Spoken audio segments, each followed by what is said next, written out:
আসসালামু আলাইকুম ওয়া রাহমাতুল্লাহি ওয়া বারাকাতুহু। সুপ্রিয় দর্শক শ্রোতা, আজকে আমরা আপনাদের সামনে উপস্থিত হয়েছি আরেকটি তথ্যপূর্ণ বিষয় নিয়ে।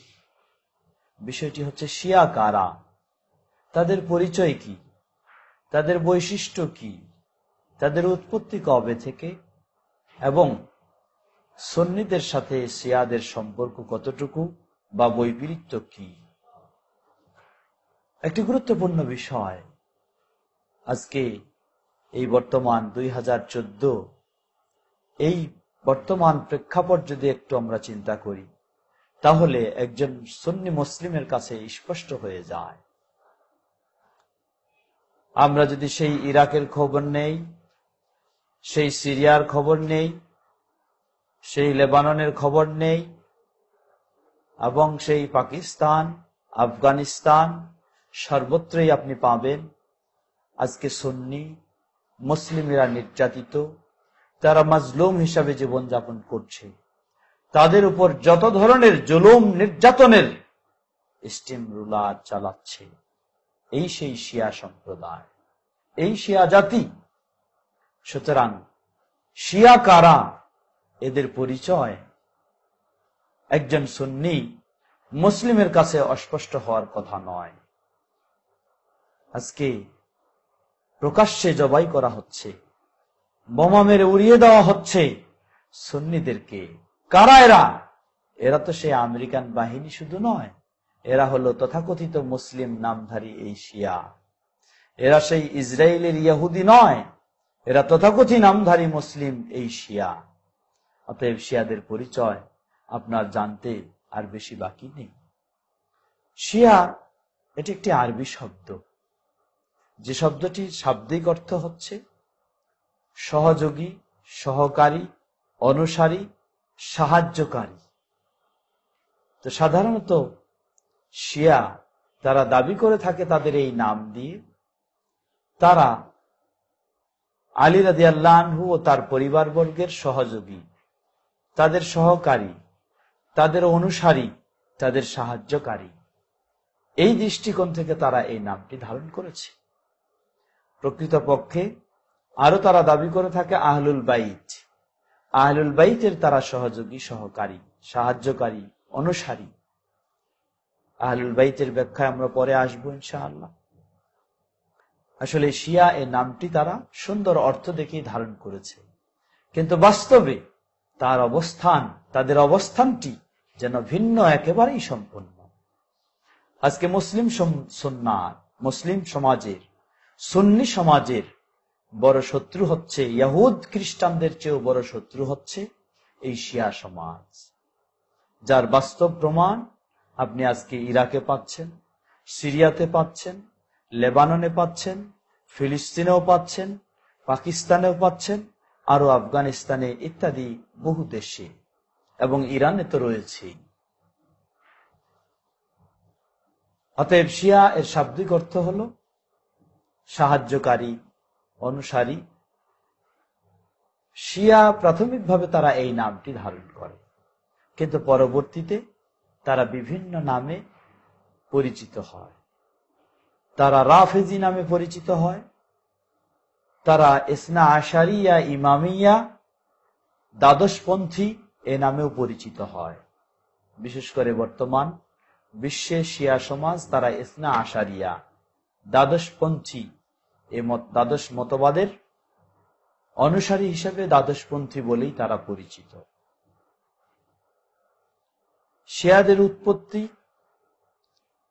শিয়াদের উৎপত্তি মূলত ওসমান রাদিয়াল্লাহু তাআলা আনহুর সময়ে। আব্দুল্লাহ বিন সাবা এক ইহুদি, সেই ইহুদির চক্রান্তেই শিয়াদের উৎপত্তি হয়েছে। আব্দুল্লাহ বিন সাবা সে ছিল ইহুদি মুনাফিক। বাহ্যিকভাবে সে ইসলাম প্রকাশ করে, ইসলাম প্রচার করে, প্রকৃতপক্ষে তার ভিতরে ছিল নিফাকি, কুফরি। এই আব্দুল্লাহ বিন সাবা যার অনুসারীদেরকে বা যাদেরকে আলী রাদিয়াল্লাহু তাআলা আনহু তার সময় আগুনে জ্বালিয়ে হত্যা করেছিলেন, কারণ এরা আলী রাদিয়াল্লাহু আনহুর প্রতি শুধু অতিভক্তি নয়, বরং আলী রাদিয়াল্লাহু আনহুকে তারা ইলাহ হিসাবে, মাবুদ হিসাবেও গ্রহণ করে ফেলেছিল। তারা আলী রাদিয়াল্লাহু আনহুকে মাবুদ হিসাবেও ঘোষণা দিয়েছিল। অতএব সেভাবেই হচ্ছে এই শিয়া সমাজের উৎপত্তি। পরবর্তীতে আলী রাদিয়াল্লাহু আনহু থেকে হাসান রাদিয়াল্লাহু আনহু, হুসাইন রাদিয়াল্লাহু আনহু এবং তাদের পরবর্তী বংশধরের অনুসারী হচ্ছে এবং তাদের প্রতি অতি ভক্তি প্রদর্শনকারী যারা, এরাই হচ্ছে শিয়া। শিয়া এদের বৈশিষ্ট্য কি? শিয়াদের বৈশিষ্ট্য হলো, সুন্নি যারা, তাদের বৈশিষ্ট্য হচ্ছে তারা মুহাম্মদ সাল্লাল্লাহু আলাইহি ওয়াসাল্লামকে, খোলাফায়ে রাশিদিনকে, সাহাবায়ে কেরামকে শ্রদ্ধা জানায়, তাদের অনুসরণ করে, তাদেরকে ভালোবাসে। আর শিয়াদের বৈশিষ্ট্য হলো তারা আলী রাদিয়াল্লাহু আনহুকে, হাসান হুসাইন ফাতেমা রাদিয়াল্লাহু আনহুমকে এবং তাদের বংশধরকে তারা শ্রদ্ধা জানায়, ভালোবাসে, তাদের অনুসরণ করে।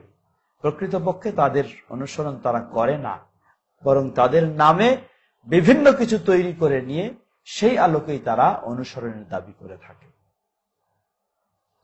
শিয়া, বিশেষ করে রাফেজি সমাজ বা দ্বাদশপন্থী শিয়া সমাজ, তারা রাসূল সাল্লাল্লাহু আলাইহি ওয়াসাল্লামের প্রতিও অশ্রদ্ধা প্রদর্শন করে, যার কারণে তাদের আজান শুনবেন, যখন মুয়াজ্জিন আজান দেয় আশহাদু আন্না মুহাম্মাদার রাসূলুল্লাহ, সেখানে তারা কেউ বলে আশহাদু আন্না মুহাম্মাদার রাসূলুল্লাহ ওয়া আলী ওয়ালিউল্লাহ।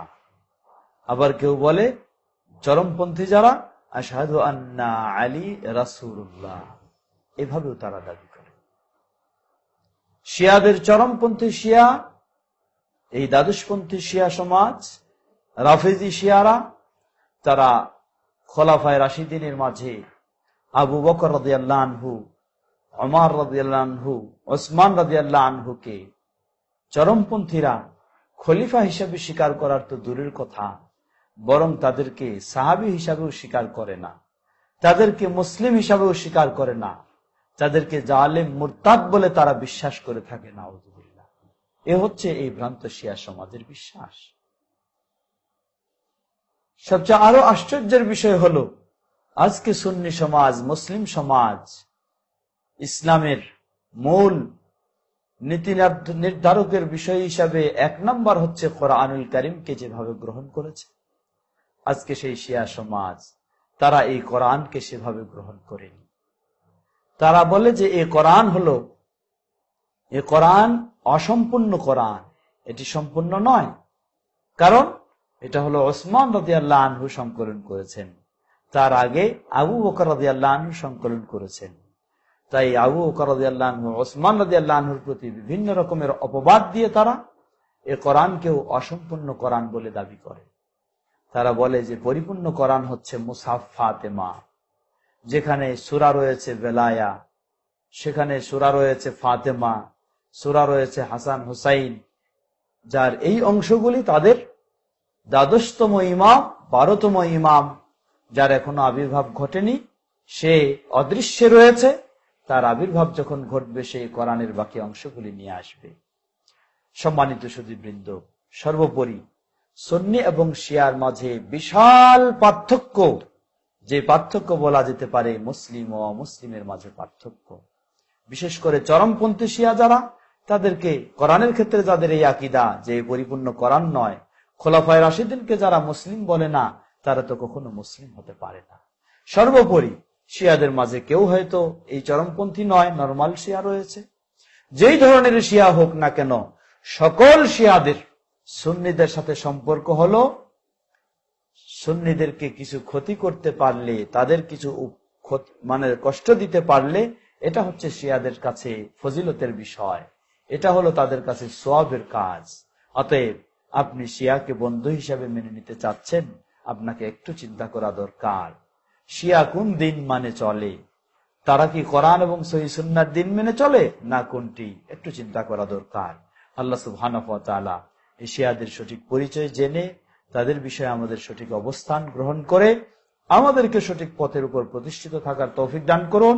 আর সেই শিয়া সমাজের জন্য আমরা দোয়া করছি, আল্লাহ সুবহানাহু ওয়া তাআলা তাদেরকে বাতিল মতবাদ বর্জন করে সঠিক ইসলামের দিকে আল্লাহ তাদেরকেও হেদায়েত দান করুন। আমিন। ওয়া আখির দাওয়ানা আলহামদুলিল্লাহ রাব্বিল আলামিন ওয়া সাল্লাল্লাহু তাআলা আলা নবিয়িনা মুহাম্মদ ওয়া আলা আলিহি ওয়া সাহবিহি আজমাইন। ওয়াসসালামু আলাইকুম ওয়া রাহমাতুল্লাহি ওয়া বারাকাতুহু।